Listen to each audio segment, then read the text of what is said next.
Assalomu alaykum. Efirda Rekord.uz sahifasi hamda boshlovchingiz Abduvali Beg'amov. Bugun ham O'zbekistondagi yana bir rekordga to'xtalib o'tamiz. O'zbekistonlik 1946 nafar yosh muhandis 25 daqiqa ichida 1946 ta kichik robotni yasashning uddasidan chiqishdi.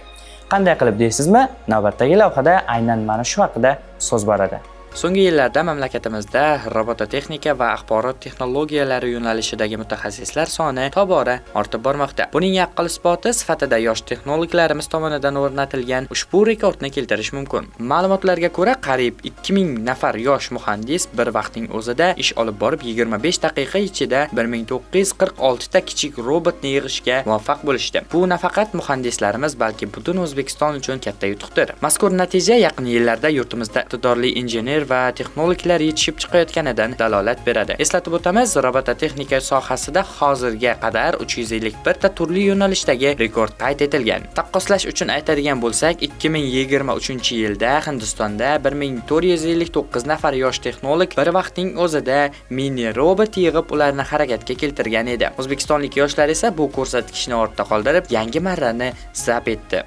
Bizda hozircha shular edi. Rekord.uz sahifasini keyingi sonlarda ham kuzatib boring. Xayr, salomat bo'ling.